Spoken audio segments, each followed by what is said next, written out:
फिर ये है क्या लामा फेरा हीलिंग? ये बुद्धिस्ट मॉन्क जो हैं ये आज से 2500 साल किसी को हील कर सकते हो, उसके अंदर नेगेटिविटी है या ब्लैक मैजिक हुआ है, जी हाँ वो जी सब ठीक कर सकते हैं। कैसे पता चले कि ये प्रोसेस सही है नहीं है? तो इसमें डिप्रेशन वाले भी कई लोग आते हैं। को भरोसा करना चाहिए। जैसे जब हम ईश्वर पे भरोसा करते हैं तो हम उसके कोई पर्सन आपके सामने है, कैसे आप उसको बता सकते हैं कि कोई एंसेस्ट्रल कर्सेस या कोई हमारे पूर्वजों के बद्दुआएं या कुछ ऐसा भी होता है? कंप्लीटली बोलता है कि मैं एथियस्ट हूँ, मतलब मैं किसी चीज 100 लोग खत्म हो गए। ब्लैक मैजिक कह दो कि लाइफ पूरी की पूरी डिस्टर्ब। जी बट अगर इस हीलिंग प्रोसेस से वो भी ठीक हो जाता है जो आप जी हाँ। प्रोसेस बता रहे हैं, कुछ ऐसा केस आपके पास आया है? क्वालिटी है कि वो अपने आप इमोशनल होके मेरे सामने रोने भी लगते हैं, चाहे वो लड़के भी हों लड़कियां भी हों, और वो अपना सारा तकलीफ दुख मुझे बता देते हैं। तो ऑटोमेटिक राइटिंग है क्या? कोई सवाल लेके हमारे पास आता है कि हमें अपने मृत परिजन, बहुत सारे लोग हैं जिनके प्रियजन उनसे दूर चले गए हैं और जी। वो बहुत सारे क्वेश्चंस भी मन में रह जाते हैं कि हमको ये बात करनी थी या ये पूछना था। ऑटोमेटिक राइटिंग पे विश्वास करके कि हमें सचमुच आंसर मिलते हैं। आपने नीरजा मिश्र की कहानी सुनी हो?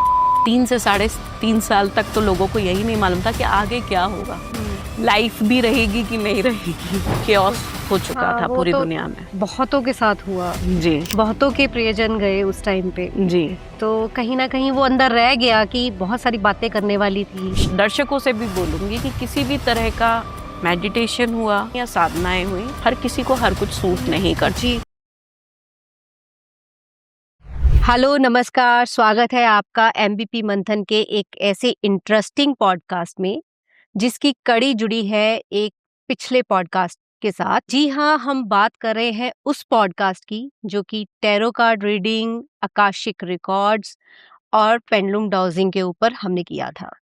आज फिर से हमारे साथ हैं श्रुति जी जो कि एक्सपर्ट है Akashic records, pendulum dowsing, tarot card reading, Lama Fera healing and automatic writing. तो हमने जहाँ पर छोड़ा था लामा फेरा हीलिंग और ऑटोमेटिक राइटिंग, जो कि बहुत इंटरेस्टिंग है। हम जानना चाहते हैं कि इसके पीछे के रहस्य क्या है, सच्चाई क्या है, कितना विश्वास किया जा सकता है। तो आज उसी पे ही हम बात करेंगे। स्वागत है श्रुति जी आपका फिर से एमबीपी मंथन में। नमस्कार विजय लक्ष्मी जी। नमस्कार। श्रुति जी, हमने आपसे बहुत अच्छे से पिछली बार जो भी आपने एक्सप्लेन किया टैरो कार्ड रीडिंग के बारे जी। में, आकाशिक रिकॉर्ड्स के बारे में, पेंडुलम डाउजिंग के बारे में जी बहुत ही अच्छा हमें एक्सप्लेनेशन दिया और हमारे दर्शकों को बहुत कुछ जानने को मिला। जी और आज हमने जहाँ छोड़ा था लास्ट टाइम, जी लामा फेरा हीलिंग जी और ऑटोमेटिक ऑटोमेटिक राइटिंग। जी उसके बारे में हम आपसे जानना चाहेंगे। तो सबसे पहले हम बात करते हैं लामा फेरा हीलिंग। आखिर ये है क्या लामा फेरा हीलिंग और इसके पीछे क्या सच्चाई है कुछ, या मतलब साइंटिफिक सच्चाई इसको बोल दें कुछ है, या ये सिर्फ कहने सुनने वाली बात है लामा फेरा हीलिंग से हम हील कर सकते हैं? तो वो जानना चाहते हैं। जी, बिल्कुल, मैं इसको बहुत ही विस्तृत रूप में एक्सप्लेन करूँगी जी। और आप लोगों को बहुत ही अच्छे से समझाऊँगी कि ये आई कहाँ से। तो सबसे पहले मैं ये बताती हूँ कि लामा फेरा हीलिंग आई कहाँ से। तो ये बुद्धिस्ट मॉन्क जो हैं, जो हमारे शिष्य हुआ करते थे बुद्ध भगवान के, वो जब दूसरी कंट्रीज़ में अपना धर्म प्रचार करने के लिए जाते थे, धर्म प्रचार के लिए, तो उस समय उन्होंने लामा फेरा हीलिंग का इन्वेंशन किया था, मतलब उन्होंने बनाई गई थी और वो रीज़न मैं आपको बताती हूँ। ये आज से 2500 साल पुरानी विद्या है और इसको उन्होंने इसलिए बनाया, बुद्ध भगवान ने इसको नहीं बनाया था, जैसा कि उन्होंने तो वो अपने शिष्यों को उपदेश दे के गए थे, तो उन्होंने उसको डॉक्यूमेंटेड किया। पर ये जो है उनके शिष्यों ने इसीलिए बनाई ये हीलिंग, इसको ये हिमालयन शैमनिज्म के भी अंतर्गत आता है। तो शमन उनको बोलते हैं हम, जो हिमालय पे जो जैसे जो हम जिसको तांत्रिक बोलते हैं, ओझा बोलते हैं, अच्छा। जो मंत्र से उपचार करके, जो सिद्धियां करके लोगों की बीमारियों का इलाज करना, लोगों के ब्लैक मैजिक का रिमूवल करना, कर्सेस का रिमूवल करना, बहुत सी ऐसी चीजें होती हैं जो मतलब बॉडी पेन हो रहे हैं या किसी भी चीज है, मंत्र पढ़ के अचानक मंत्रों से उपचार करना। तो मंत्रों से कैसे उपचार किया, उनको हम लोग शमन बोलते हैं, मतलब उसको गुड मतलब उसमें आता है, अच्छी चीजों में आता है। जैसे कई लोग उसको नेगेटिव वे में बोलते हैं कि नहीं तंत्र जो है नेगेटिव है, तंत्र नेगेटिव नहीं है। जो मंत्र होते हैं शाबर मंत्र होते हैं। अब शाबर मंत्र जो है वो कैसे बने, तो सबसे पहले मैं ये टॉपिक आपका कवर कर देती हूँ कि लामा फेरा कैसे आया।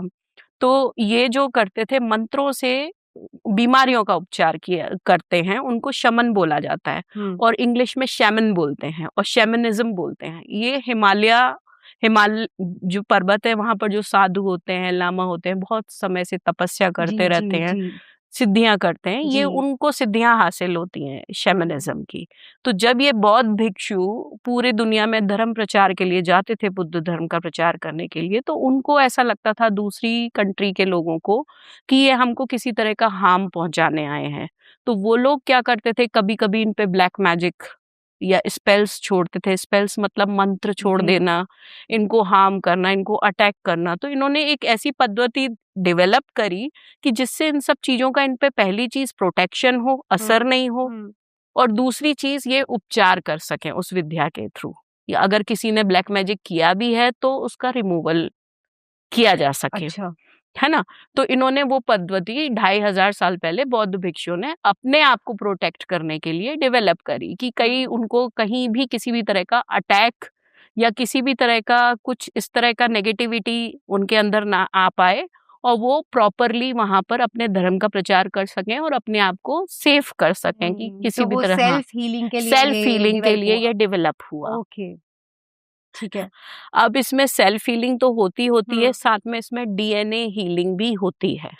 डीएनए वो होता है जैसे आप हमारा ये बॉडी है, हमारी जो सोल है वो मल्टीपल बर्थ लेती है। जैसे कि ये हम इस बर्थ में जिस भी परिवार में पैदा हुए हैं उनके कहीं ना कहीं पूर्वज होते हैं, तो पूर्वजों के गुण हमारे में आते हैं। किसी की आंखें हमारी मतलब कभी कभी बाल किसी पूर्वज के ले लिए हमने, कभी हमारी जो स्माइल है वो किसी की ले ली, आंखें किसी की ले ली। तो इस तरह से बहुत से, या किसी की आदत बहुत ज्यादा हंसने की है या कि चिड़चिड़ करने की है, चिड़चिड़ाने की है, गुस्सा करने की है, वो भी हम अपने पूर्वजों से ही लेते हैं। वो हमारे डीएनए में होता है। डीएनए के अंदर जो है जीन्स होते हैं, उसमें हमारी जो वंशावली है जो कहलाती है, वंशावली के थ्रू हमारे अंदर ये सब चीजें आ जाती हैं। हमारे अंदर जितनी भी क्वालिटीज, अच्छी आदतें, बुरी आदतें, हम वहां से ले लेते हैं। तो कई बार क्या होता है कि हमारे हो सकता है पूर्वज जो हैं उनके थ्रू कभी कोई किसी तरह की गलती हो गई हो, कुछ उन्होंने इस तरह के कर्म किए हुए हों, या जो भी इस तरह का हुआ हो, या बीमारियां, जैसे आपने डायबिटीज का सुना होगा कि डायबिटीज कैरी फॉरवर्ड होती है, वो अनुवांशिक होती है, वो डीएनए से आती है। अब ये हीलिंग मोडेलिटी जो है ये अदर हीलिंग मोडेलिटी से 7 टाइम्स ज्यादा पावरफुल है। अच्छा। जब इनके हम लोग मंत्र चैंट करते हैं, क्योंकि हमको इसकी अट्यूनमेंट मिलती है, लाइक दीक्षा मिलती है हम लोगों को जब हम लोग लामा फेरा प्रैक्टिस करना स्टार्ट करते हैं। इसके डिफरेंट सिंबोलिज्म्स होते हैं, जो 40 से ऊपर सिंबोलिज्म्स हैं। हमको हमारे गुरु ने मंत्र दिए होते हैं, और उस मंत्र की हमको जितने दिन तक गुरु ने साधना करने बोला होता है उतने दिन तक हम उसको साधना करते हैं। सिंबोलिज्म्स को उतनी बार लिख के, और उसको जैसे वो तो हैं ही स्वयं सिद्ध जो सिंबल्स हैं इसके लामा फेरा के, वो स्वयं सिद्ध भी होते हैं, और साथ में हम लोग भी इसको 304 बार या ऐसे कॉपी पेन पे लिख के, और उसके बाद हम लोग उसकी सिद्धियां करते हैं, उन जो सिंबोलिज्म्स की सिद्धि जो होती है। बाकी जो मंत्र होते हैं, तिब्बती मंत्र होते हैं, तिब्बती भाषा में होते हैं, शाबर मंत्र होते हैं। अब मैं आपको शाबर मंत्र का बताऊंगी कि शाबर मंत्र बने तो कैसे बने। तो जब आपने पशुपतिनाथ की कहानी सुनी होगी, तो वहां पर अर्जुन की परीक्षा लेने के लिए भगवान शिव आए थे नेपाल में, पशुपतिनाथ में, और उन्होंने युद्ध किया था। तो जब वो युद्ध कर रहे थे तो वो युद्ध देखने के लिए माता पार्वती आई। तो वहां जितने आदिवासी थे उस जगह पे, तो उन आदिवासियों ने माता पार्वती की बहुत अच्छे से सेवा करी, उनको अच्छे से खाना दिया। वो भी शिकारी के भेष में आए थे, शिव भगवान जो आए थे। तो इसी तरह माता पार्वती भी दूसरा भेष धर के आई थी, तो वो पहचान नहीं पाए। आदिवासी तो वैसे ही सीधे साधे होते हैं, जंगल में रहने वाले लोग। तो वो इतनी ज्यादा खुश हो गई जब वो युद्ध खत्म हुआ, शिव जी से अर्जुन का, तब उन्होंने माता पार्वती ने क्या किया, उन आदिवासियों को आशीर्वाद दिया कि तुमने हमारी इतनी सेवा करी, इतने दिन तक सेवा करी, उसके लिए जो मांगो वो हम तुमको देंगे। तो उन्होंने उस समय बोला कि हम जो भी बोलें वो सिद्ध हो जाए। अच्छा। तो ऐसे शाबर मंत्र बने। तो आप अगर शाबर मंत्र सुनेंगी या आप उनको पढ़ेंगी तो वो इस तरह की सिंपल लैंग्वेज में है कि वो आपको मतलब ऐसा लगता है कि जैसे हम किसी भगवान को बुलाते हैं, चाहे गणेश जी को बुलाते हैं, चाहे शिव जी को हम वर्शिप करके बुलाते हैं, तो वो एकदम कैजुअल लैंग्वेज में बुलाते हैं कि तुमको आना ही पड़ेगा, हम तुमको बुला रहे हैं। वो इतने प्यार से होती है वो लैंग्वेज, वो इतने प्यार से बने हुए मंत्र होते हैं कि मतलब जैसे अगर आप वैदिक मंत्र का आप जो मतलब सिद्धियां करते हो, तो मान लीजिए अगर 1.25 लाख वैदिक मंत्र आप चैंट करते हो तब आपको उस चीज की सिद्धि होती है, उसी में ही आप इसको अगर 51 माला भी कर लोगे तो ये आपको सिद्ध हो जाएगा शाबर मंत्र। ये इतने पावरफुल होते हैं। तो ये हिमालयन शैमनिज्म में ज्यादातर जितने भी हैं शाबर मंत्र ही यूज होते हैं। तो जब हम मंत्र चैंट करते हैं, कोई भी मंत्र चैंट करते हैं, तब एनर्जी क्रिएट होती है। तो वो एनर्जी आपने तो देखा होगा, एनर्जी इज अ फॉर्म कि वो नेगेटिव या पॉजिटिव हो सकती है, वो कभी डिस्ट्रॉय नहीं हो सकती है ना। तो अगर नेगेटिव एनर्जी है तो हम उसको चैंट करके हम इतनी मतलब वो वाइब्रेशन क्रिएट करेंगे उसको एनर्जी की, पॉजिटिव एनर्जी की, कि जो भी नेगेटिविटी है हमारे अंदर से निकल जाए। जैसे आप बता रहे हैं कि इतने मंत्रों का उच्चारण करना पड़ता है, जी सिद्ध करके आप किसी को हील कर सकते हो, जी हाँ नेगेटिविटी को, उसकी जो भी उसके अंदर नेगेटिविटी है या ब्लैक मैजिक हुआ है, जी हाँ वो जी सब हाँ। ठीक कर सकते हैं। तो इस सब प्रोसेस में कैसे पता चले कि ये प्रोसेस सही है नहीं है, कितना टाइम लगता है इस प्रोसेस? देखिए जब हम किसी की हीलिंग करते हैं तो जैसे मैं कभी 7 बार, कभी 11 बार, कभी 21 बार मंत्र चैंट करती हूँ। अगर जो पर्सन है वो सामने बैठा है ना, तो उस समय उसके सामने मैंने चैंट किया 7 बार, 11 बार या 21 बार, ठीक है।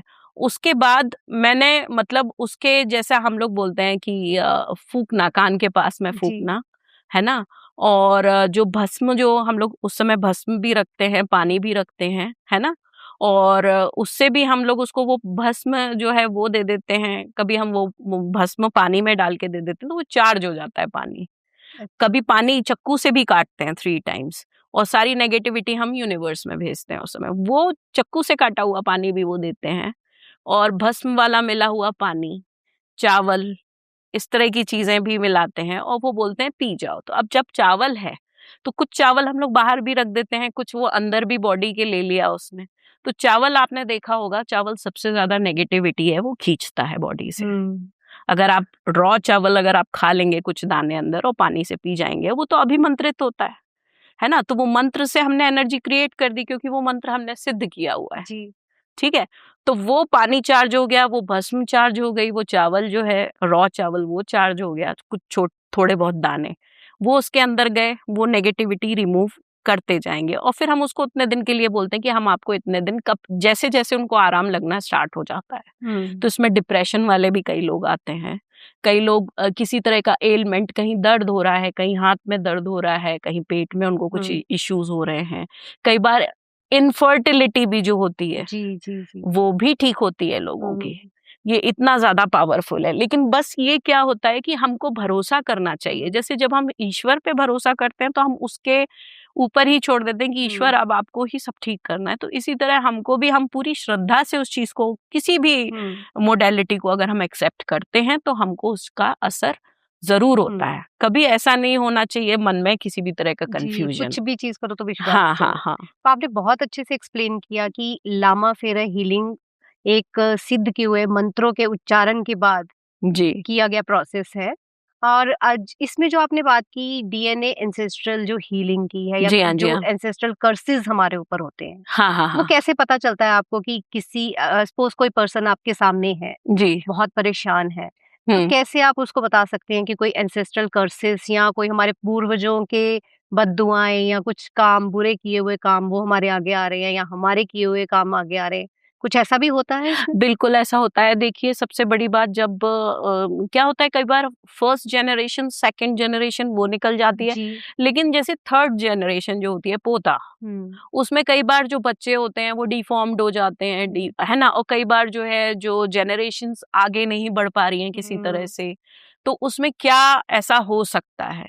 तो कई बार क्या होता है कि हमारे कुछ पूर्वज हैं, है ना, उनके कई बार वो लोग भी खुश भी नहीं रहते हैं कई बार, इस वजह से भी एंसेस्ट्रल ब्लॉकेजेस आते हैं। दूसरी चीज, उन्होंने जो भी, अगर उन्होंने कुछ ऐसा काम किया है या किसी ने उनको कर्ज कर दिया, तो वो भी जेनरेशनल कैरी फॉरवर्ड होती है एक पीढ़ी से दूसरी पीढ़ी तक। तो वो भी, जो जैसे हीलिंग मोडेलिटी जो है लामा फेरा हीलिंग, तो ये एंसेस्ट्रल हीलिंग करती है। अब मैं आपको कैसे समझाती हूँ। जैसे आपके दादा जो हैं, उनकी सोच अलग है और आपकी सोच अलग है। अब जैसे एक उदाहरण के तौर पे मान लीजिए कि जैसे कोई इंसान है, उसने जन्म लिया एक बहुत ही ब्राह्मण फैमिली में, जिसमें बहुत ज्यादा पूजा पाठ होता है, रिचुअल्स होते हैं, लेकिन वो ऐसा निकल गया कि वो कंप्लीटली बोलता है कि मैं एथियस्ट हूँ, मतलब मैं किसी चीज को नहीं मानता, मैं बस ये मानता हूँ कि दुनिया में आपको एक अच्छा प्रोफेशन होना चाहिए, आपकी एक प्रोफेशनल क्वालिफिकेशंस होना चाहिए, और आप एक बहुत अच्छे जॉब में हो या बिजनेस में हो, और अच्छा आपकी इनकम होना चाहिए। जो पैसा होता है उसी से ही सब चीजें अट्रैक्ट होती हैं। लोगों का आजकल एक प्रैक्टिकल माइंडसेट हो गया है कि अगर हम बहुत अच्छी पोजीशन पे हैं, बहुत अच्छा पैसा है, या हमारा बहुत अच्छा फैमिली बैकग्राउंड है, तो अपने आप ही लोग हमसे अट्रैक्ट होते हैं, और उसके लिए मतलब ये ऐसा ही रहेगा, लाइफ हमारी ऐसी ही चलने वाली है, पैसा ही मेन चीज होती है। जी, पैसा तो मेन चीज होती है, लेकिन और पावर और पोजीशन भी है, मैं मानती हूँ, लेकिन हम उस चीज पे रहते रहे हमेशा, ये भी मैटर करता है। और अगर हम उस चीज पे, हमको रहना है और उस चीज को बैलेंस करके चलना है लाइफ में, तो ये सबसे बड़ी चीज होती है कि हमको अपनी खुद की आदतें और खुद के कर्म अच्छे करने पड़ेंगे। जैसे कि कोई इंसान है, बहुत अच्छे फैमिली में पैदा हुआ है, फिर भी वो ड्रिंक कर रहा है, स्मोक कर रहा है, वो मल्टीपल अफेयर्स रख रहा है, अगर शादीशुदा है तो एक्स्ट्रा मैरिटल अफेयर्स रख रहा है ना, और एडल्ट्री कर रहा है, जैसे कि उसको कुछ लेना ही देना नहीं है, कि अभी ये लाइफ है, बहुत छोटा स्पैन है, आगे किसने देखा, एंजॉय करो। तो कहीं न कहीं आपने जो बोला है, जी। तो जो आज वो कर रहा है, आपने हाँ। जो एंसेस्ट्रल हाँ। कर्सेस की बात की है, तो आगे आने वाली जनरेशन को वही भुगतना पड़ेगा? वही मैं आपको आ रही हूँ इस चीज पे। तो हमारे जैसे कि जब हमारे और हमारे दादा के विचार नहीं मिलते, तो ये एक तरह से बॉडी तो हमारे एंसेस्टर्स की दी हुई है, ब्लड भी उन्हीं का ही है, हर चीज उनकी है, और वो छोटे छोटे जीन्स में, डीएनए में हमारे रहते हैं। और कौन कौन रह रहे हैं, आज से 500 साल पहले वाले भी रह रहे हैं, आज से 1000 साल पहले वाले भी रह रहे हैं। अब जैसे कई लोग, हमारे पुराने लोग बोलते थे किसी का झूठा नहीं खाना चाहिए, है ना, और जैसे मल्टीपल अफेयर्स या ये सब जो होता है, ये सब नहीं करना चाहिए। तो वो रीजन ये होता है कि इतने इतने से जो हमारे स्किन के ये छोटे छोटे से, अगर वो भी निकल जाते हैं ना, कि डेड स्किन भी निकल जाती है, उसमें भी रहते हैं। अगर हम किसी का जूठा भी खा रहे हैं, सलाइवा से भी हमारे अंदर ट्रांसफर हो रहे हैं, समझ लीजिए। तो अब मैं बहुत इसमें डिटेल में नहीं जाना चाहती, क्योंकि सभी लोग समझदार हैं कि ये सब चीजों से किसी दूसरे के एंसेस्टर्स भी हमारी बॉडी में ट्रांसफर हो जाते हैं। उससे क्या होता है कि हमारा जो ऑरिक फील्ड है, मैग्नेटिक फील्ड है, वो नेगेटिव होता चला जा रहा है। तो वो पॉजिटिविटी अट्रैक्ट नहीं करेगा, वो नेगेटिविटी अट्रैक्ट करेगा। और कहीं ना कहीं हमारे पूर्वज उस चीज को एक्सेप्ट नहीं करेंगे, तो in the form of disease के फॉर्म में वो चीजें आती हैं बाहर, या ब्लॉकेजेस, जैसे हम बहुत कुछ अच्छे नौकरी कर रहे हैं, या बहुत कुछ हमारा पैसा है, सब कुछ है, फिर भी हम कहीं ना कहीं खुश नहीं है। क्यों नहीं है? कहीं ना कहीं हमने ही कुछ ऐसी गलतियां की हैं, तो वो हमारे एंसेस्टर्स उस चीज को एक्सेप्ट नहीं कर रहे हैं। तो उनका यही कहना है कि भाई, जो एक लीनिएज है, जो मतलब आज से आप देख लीजिए 200 साल पहले क्या कोई स्मोक करता बैठता था उस समय? तो इस तरह से स्मोकिंग और ये और वो क्लबिंग, ये सब तो नहीं चलता था ना। एक प्रॉपर डिसिप्लिन्ड लाइफ इंसान जीता था, कि उसको सवेरे एक टाइम पे जागना है, और एक हर चीज का टाइम टेबल बंधा हुआ था। तो अब आप खुद ही सोच लीजिए कि हमारी लाइफस्टाइल कैसी होती जा रही है, और क्या चीजें हम लोग अट्रैक्ट कर लेते हैं, और वो चीजें बाद में बहुत मतलब ब्लॉकेजेस के तौर पे और कुछ ना कुछ लाइफ में इस तरह के गलत लोग हम अट्रैक्ट करते हैं, गलत स्पिरिट्स हमारे उसमें और एक फील्ड में आ जाती हैं। कई बार क्या होता है कि नेगेटिव लोग, हम अगर अपना अपना प्रोटेक्शन नहीं करते हैं तो कई बार हमारे ही कोई बहुत अच्छे दोस्त होते हैं, कलीग्स होते हैं, वो ये बोलते हैं अरे यार इसकी लाइफ तो बहुत अच्छी चल रही है, हमारी अच्छी नहीं चल रही। तो वो कई बार जैसे हम लोग बाहर खड़े रह रहे हैं, तो आजकल आपने स्पिरिट्स देखे होंगे कि कहीं किसी बहुत बड़ा बम ब्लास्ट हो गया तो खत्म हो गए, 100 लोग खत्म हो गए। तो ऐसे बहुत सारी इविल स्पिरिट्स भी बाहर घूमती, नेगेटिविटी भी बाहर घूमती रहती है। तो कई बार जैसे जिसकी इंसान की इंटेंशंस खराब हैं और उसके साथ हम घूम फिर रहे हैं, उससे हम बातचीत कर रहे हैं, तो उसकी इंटेंशंस के थ्रू वो हमको हार्म करना, हमसे अट्रैक्ट होना स्टार्ट हो जाती है नेगेटिविटी, और फिर वो हम पे अफेक्ट करना स्टार्ट कर देती हैं। तो ये हीलिंग मोडालिटी जो है, एक तो सबसे पहले प्रोटेक्शन हमारा होता है उससे, दूसरी चीज सारी नेगेटिविटी रिमूव करती है और हमारा जो ऑरा की वाइब्रेशंस पॉजिटिव करती है, नेगेटिविटी सारी रिमूव करती है, कर्सेस, बद्दुआएं, ब्लैक मैजिक, ये सब रिमूवल होता है सिंबोलिज्म्स के थ्रू, मंत्रों के थ्रू, और जैसा मैंने आपको प्रोसेस बताया। जी, आपने बहुत अच्छे से एक्सप्लेन किया है पूरा जी। हीलिंग प्रोसेस जो होता है और क्या इससे परेशानियों से जो है इंसान निकल सकता है, ब्लैक जी मैजिक तक जिसको बहुत बड़ा माना जाता है जी कि जी इंसान जी पे एक बार हो जाए तो इंसान का मतलब लाइक कह दो कि लाइफ पूरी की पूरी डिस्टर्ब है। जी बट अगर इस हीलिंग प्रोसेस से वो भी ठीक हो जाता है जो आप जी हाँ। प्रोसेस बता रहे हैं। कुछ ऐसा केस आपके पास आया है जो इंटरेस्टिंग आप हमसे शेयर करना चाहेंगे हमारे दर्शकों से कि किसी की कोई बड़ी प्रॉब्लम इस हीलिंग प्रोसेस से ठीक हुई हो? जी बिल्कुल, जैसे कई लोगों को वो हो जाता है, एडिक्शन हो जाता है, शराब का एडिक्शन है, या किसी का ब्लैक मैजिक किसी ने कर दिया है, तो उसकी वजह से आपने कभी देखना कि कोई इंसान कभी ड्रिंक नहीं करता, कभी वो गाली गलौच नहीं करता, कभी वो ऐसा नहीं, आपने उसको देखा होगा कि वो एकदम किसी की बात नहीं मान रहा है।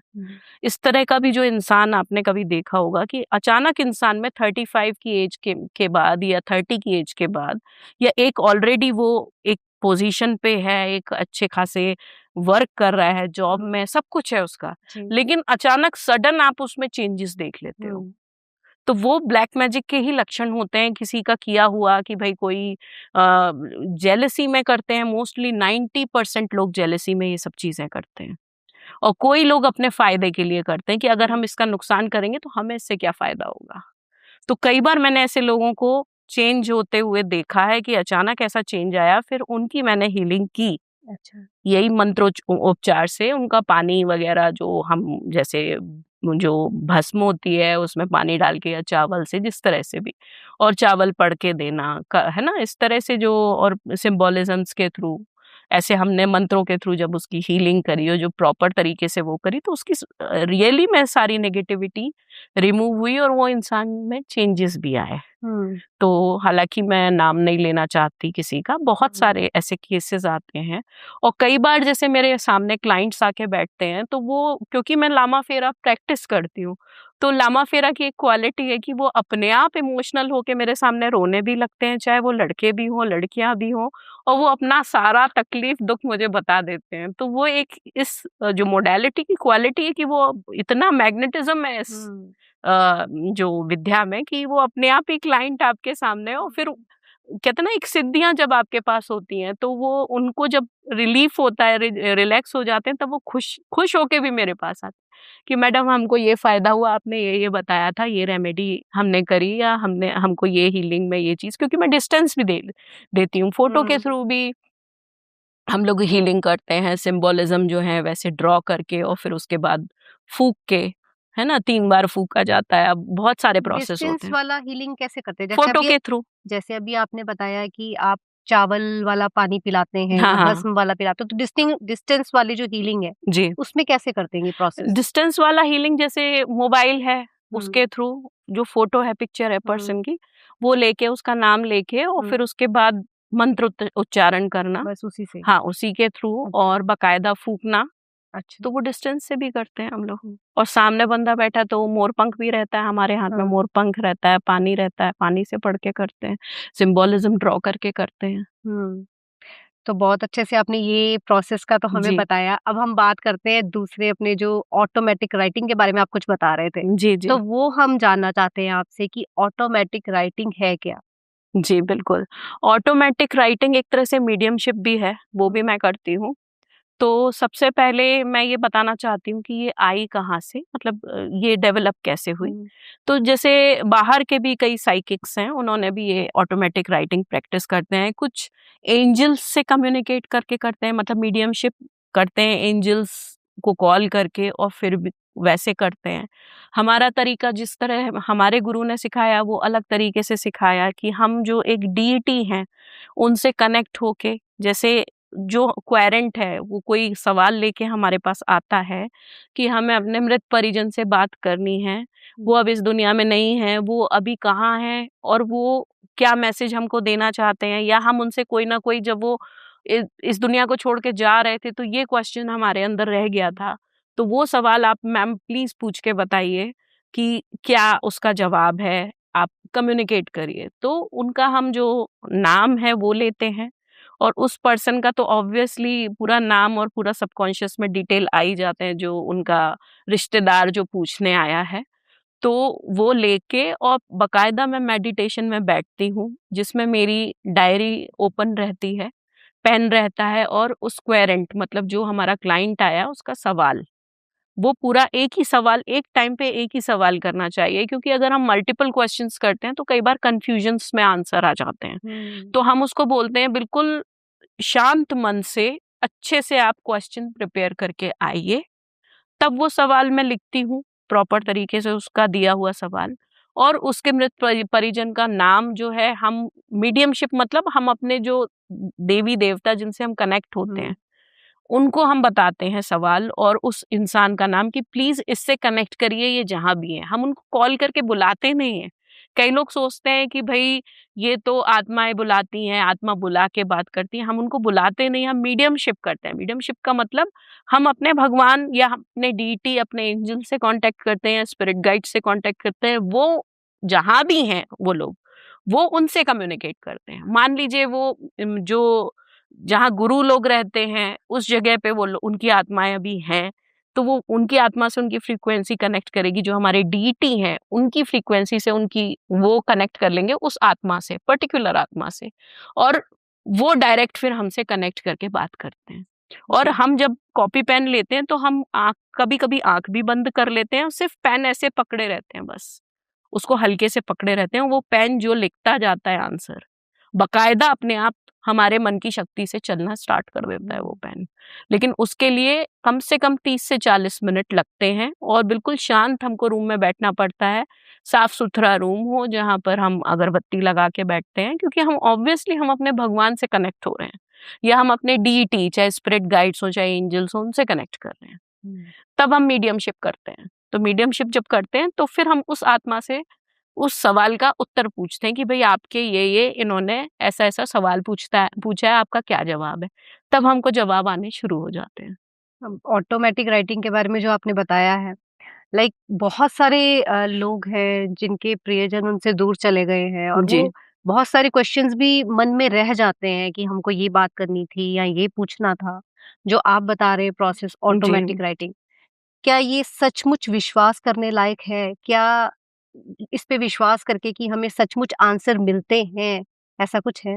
आपको मैं बताऊँ, आपने नीरजा मिश्र की कहानी सुनी होगी, नहीं सुनी? आपने सुना होगा, नीरजा करके एयर होस्टेस थी जिन्होंने कुछ बच्चों को बचाते हुए अपनी जान दी जी, थी, जी, जी, है ना? जी, और उन बिल्कुल। पे एक मूवी भी बनी हुई हाँ जी। है ना?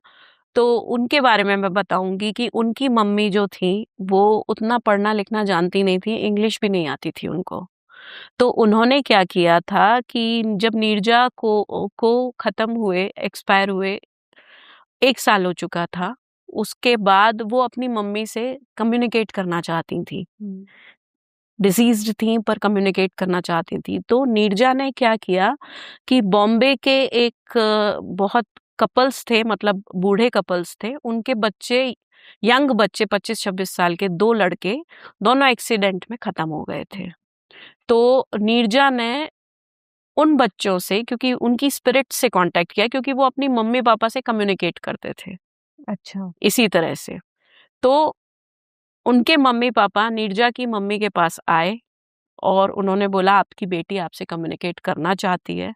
तो पहले तो ऑब्वियसली कोई बिलीव करता नहीं, ऐसा कैसा है ना, ऐसे कैसे हो सकता है, उसको तो मरे हुए बहुत साल हो चुके हैं, मतलब 1 साल से ज़्यादा हो चुका है, और हम मतलब कैसे बिलीव करें आपकी बातों पे। तो बोले कुछ पहचान बताइए, तो उसने कुछ-कुछ ऐसी बातें, कुछ-कुछ ऐसी पहचान उनके माँ-बाप ने इनकी माँ से शेयर करी, तब इनकी फैमिली को भरोसा हुआ कि हाँ भाई, ऐसी-ऐसी बात है। देन उसके बाद क्या हुआ कि एक तरीका मतलब उन्होंने बताया कि आप अपनी बेटी से कैसे कम्युनिकेट कर सकते हैं। तो नीरजा से ये कम्युनिकेट 3-4 पेज का आर्टिकल आया था, एक बहुत फेमस मैगज़ीन है, उसका नाम मैं नहीं ले पाऊँगी यहाँ पर, उसमें आया था वो आर्टिकल। तो इनकी मम्मी की फ़ोटो आई थी कि ये घर का जो मंदिर होता है उसके पास सामने बैठी हुई हैं और डायरी और पेन लेके बैठी हुई हैं और पेन को ऐसे ऊपर से पकड़ा हुआ है। और जो हैंडराइटिंग आई थी वो बिल्कुल अच्छी इंग्लिश में लिखी हुई आई थी।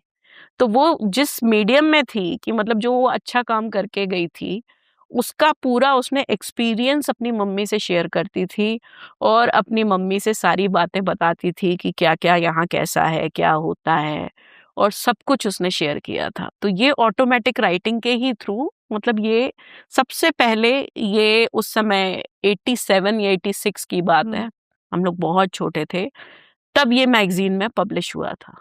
तो ये तब से है, लेकिन लोग उतना अवेयर नहीं हैं। मीडियमशिप कहलाती है कि जो नहीं है इस दुनिया में उनसे हमारा बात करना। दूसरी चीज़, मेरी मदर भी इस दुनिया में अभी नहीं है, फादर भी नहीं है। तो मैंने अपनी मदर से भी उनके जाने के 7 महीने बाद कम्युनिकेट ऑटोमेटिक राइटिंग के ही थ्रू किया था। अच्छा। क्योंकि कहीं न कहीं कुछ ऐसी चीज़ें हुई थी कि हम लोगों ने काफ़ी कोशिश की उनको बचाने की, लेकिन हम लोग बहुत सी जगह भी ले गए, कि गुजरात भी ले गए, बहुत सारी जगह ले गए, लेकिन शरीर उनका इतना कमज़ोर हो गया था, वो जीना चाहती थी लेकिन नहीं बच पाईं। तो जब मैंने उनसे कम्युनिकेट किया तो उन्होंने ये तक बता दिया था कि आईसीयू के बाहर मेरा भाई कौन-सा पैंट और कौन-सी शर्ट पहन के बैठा हुआ था या बैठता था, वो तक वो उन्होंने बताया था, और बाकायदा मैंने अपने भाई से डिस्कस किया था, और उन्होंने जो-जो मैसेजेस दिए थे, और आज मैं आपके सामने बैठी हुई हूँ। उस समय जब हम लोगों को ऐसा लग रहा था कि अब क्या होगा आगे लाइफ में, उस समय लॉकडाउन चल रहा था, आपको पता है। जी। 3 से साढ़े 3 साल तक तो लोगों को यही नहीं मालूम था कि आगे क्या होगा, लाइफ भी रहेगी कि नहीं रहेगी, क्योंकि इतना ज़्यादा केओस हो चुका था वो पूरी तो दुनिया में। बहुतों के साथ हुआ, जी, बहुतों के प्रियजन गए उस टाइम पे। जी, तो कहीं न कहीं वो अंदर रह गया कि बहुत सारी बातें करने वाली थी, बहुत सारी चीज़ें थी जो करने वाली थी। जी। अभी आपने तभी बोला कि मैंने बहुत सारी बातें की, तो या ऑटोमेटिक राइटिंग के थ्रू मैंने मम्मी से बात की, हाँ जी, तो उसमें से आपके कई सवालों के जवाब मिले आपको? बिल्कुल मिले। क्योंकि कहीं न कहीं हम लोगों को ऐसा था कि हम लोग ने कहीं हमारी तरफ से गलती हो गई, हम यहाँ ना जाके यहाँ दिखा लेते, है ना? इस डॉक्टर के पास नहीं जाते तो ऐसा हो जाता, या उस डॉक्टर के पास जल्दी चले जाते तो ऐसा हो जाता, हमारा दिमाग ऐसा क्यों नहीं चला, हमने ऐसा क्यों नहीं कर पाए उस टाइम पे। तो ये सारे कन्फ्यूजन्स हमारे दिमाग में थे कि अगर ऐसा हो जाता, क्योंकि मेरा भाई वो बहुत ज़्यादा इमोशनल नेचर का है, तो उसको कहीं न कहीं बहुत गिल्ट होती थी, डेली शाम को वो रोता था। तब मैंने अपनी मदर से बात करी थी कि रुको मैं मम्मी से बात करती हूँ और मैं बताती हूँ। तब तब उसके मन में थोड़ा ये आया कि नहीं, मतलब मम्मी ने ये बोला कि बेटा ये प्रारब्ध था, ये लिखा हुआ होता है, उस चीज़ को हम नहीं मिटा सकते, और ऐसे करके बहुत सारी ऐसी चीज़ें बताई, ऐसी बहुत सारी बातें बताई मम्मी ने, जो मैंने उसको सब कुछ बताया कि मम्मी ये बोल के गई हैं करके। तो मम्मी जहाँ भी हैं बहुत खुश हैं, और मतलब जो कहीं भी मतलब ब्लेस कर रही हैं, जिस मीडियम में हैं, वो भी उन्होंने बताया कि वो किस जगह पे हैं, किन लोगों के साथ हैं, सब कुछ बताया। तो श्रुति जी, आपने जो अभी शेयर किया अपना खुद का एक्सपीरियंस भी, जी, जी, तो बहुत सारी चीज़ें आपने बताई ऑटोमेटिक राइटिंग के बारे में, जी, कैसे हम अपने गए हुए प्रियजनों से बात कर सकते हैं। जी, बिल्कुल। पर हमने ये सुना है कि अगर हम कोई भी अपने प्रियजन जो गए हैं या कोई भी आत्माएँ हैं, उनको छेड़ते हैं या उनकी वहाँ पे डिस्टर्बेंस करते हैं, तो कोई ना कोई नेगेटिव एनर्जीज़ भी आती हैं, साइड इफ़ेक्ट्स भी होते हैं, ऐसा कुछ है? नहीं, ऐसा कुछ बिल्कुल नहीं है, क्योंकि ये मीडियमशिप, मैंने आपको बोला ना, ये मीडियमशिप है। हम सबसे पहले अपना प्रोटेक्शन करते हैं, हुँ। है ना? हुँ, हुँ। सबसे पहले प्रोटेक्शन करके फिर ट्रांस में जाते हैं, मेडिटेशन के स्टेट के थ्रू। ट्रांस में जाने के बाद फिर हम इष्ट जो होते हैं हमारे, उनसे कम्युनिकेट करते हैं। और वो इष्ट उनसे कनेक्ट करवाते हैं हमको। अच्छा। वो डिजीज्ड पर्सन से वो हमको कनेक्ट करवाते हैं। तो कहीं ना कहीं एक तरीका, हमको एक प्रॉपर प्रोसेस हमारे गुरु सिखाते हैं। क्योंकि अगर आप यूट्यूब देख के, मैं हमारे दर्शकों से भी बोलूंगी कि किसी भी तरह का मेडिटेशन हुआ या किसी भी तरह की प्रोसेसेस हुई या साधनाएं हुई, आप किसी ना किसी गुरु के गाइडेंस में ही कीजिए। आप खुद से प्रैक्टिस करना स्टार्ट मत करिए, क्योंकि हर इंसान अपनी अलग फ्रीक्वेंसी पे वाइब्रेट करता है। हर मेडिटेशन, हर योगा की मुद्रा या जो भी आप लोग योगा भी कई लोग सीखते हैं, हर किसी को हर कुछ सूट नहीं करता। जी, वो एक्सपर्ट ही बता सकते वो हैं। एक्सपर्ट से आप बकायदा ट्रेन होके और तब आप साधनाएं करिए, प्रैक्टिस करिए, क्योंकि साधनाएं बहुत जरूरी हैं। वो आपको स्ट्रांग बनाती हैं और वो जो है आपके और एक फील्ड की वाइब्रेशंस जो है वो रेस करती हैं, पॉजिटिव वाइब्रेशंस। तो आपका डर, आपकी इनसिक्योरिटी और ये सारी चीजें, आपका भय, जिस तरह की भी जो चीजें आपके अंदर होती हैं, इमोशंस जो हैं वो बैलेंस करती हैं। अगर आप प्रोटेक्शन करते हैं, साधनाएं करते हैं, जैसे मैंने आपको लामा फेरा के बारे में बताया ही था, तो वो आपको बहुत स्ट्रांग अंदर से बनाती हैं। जैसा आज का पॉडकास्ट बहुत ही इंटरेस्टिंग था। बहुत सारे सवालों के जवाब मिले हमारे दर्शकों को, बहुत कुछ जाना उन्होंने। तो अगर वो भी आपसे जानना चाहते हैं या आपके थ्रू जी बात करना चाहते हैं अपने प्रियजनों से, जी, तो वो आपसे संपर्क करेंगे? बिल्कुल मेरे से संपर्क किया जा सकता है। ठीक है, तो अब नेक्स्ट पॉडकास्ट में आप हमें क्या बताने वाले इंटरेस्टिंग? क्या है ऐसा कि जो रहस्य छुपा है, जो सच्चाई छुपी है, जो आपने विस्तार से इतना अच्छे से सारा एक्सप्लेन किया है कि बहुत सारे क्वेश्चंस के हमें भी आंसर मिले। तो ऐसा क्या है जो हम नेक्स्ट पॉडकास्ट में बात करने वाले हैं? बिल्कुल, मैं कुछ और नई मोडालिटीज के बारे में भी डिस्कस करूंगी और कुछ नई चीज़ों के बारे में, कुछ नई जो विद्याएं हैं उनके, जो भी नई विद्याएं तो नहीं है, ऑब्वियसली पुरानी ही है, ये तो हमारी एंशिएंट उसकी हैं।